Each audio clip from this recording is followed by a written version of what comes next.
Pedonale fruibile in parte con stalli di parcheggio, proprietà del comune o della diocesi, sono gli interrogativi levatisi ieri da parte di tanti cittadini dopo la comparsa di stalli per il posteggio delle auto nella piazza della cattedrale di Agrigento. Alla fine la soluzione è stata trovata, verranno rimossi in attesa di una riconfigurazione dell'area. A contendersi la facoltà di operare sul sagrato della cattedrale e l'amministrazione comunale da un lato e, come detto, l'arcidiocesi dall'altra, che proprio 2 giorni fa, dopo aver appreso dell'ordinanza che vietava la sosta nella zona per la realizzazione degli stalli per le auto, aveva inviato una nota di diffida al comune chiedendo di produrre documentazione che accertasse che l'area di pregio fosse di proprietà di quest'ultimo.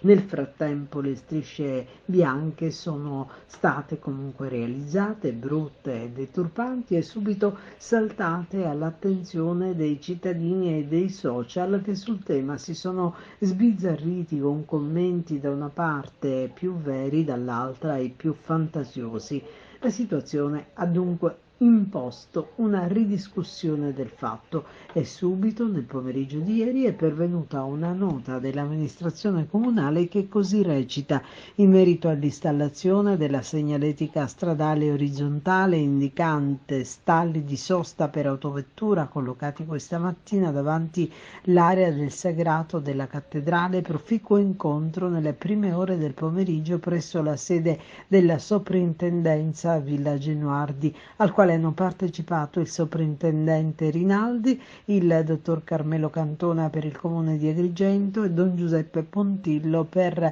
l'arcidiocesi di Agrigento. Accertata la necessità di regolamentare i parcheggi della zona, assolutamente necessaria per la tutela e la sicurezza della popolazione, e accertato un errore della identificazione planimetrica progettuale, si è stabilito che il comune provvederà alla riconfigurazione dell'area cancellando la segnaletica orizzontale, ma la partita, a nostro modo di vedere, si giocherà su altri due fronti: l'aspirazione alla pedonalizzazione dell'area, sacrosanta e interessantissima su molti fronti da un lato, l'esigenza di consentire a residenti e a molti B&B presenti nella zona di poter fruire di almeno una piccola parte da utilizzare come parcheggio, il tutto sempre tenuto conto della necessità di una via di fuga come imposto dalle normative sulla sicurezza.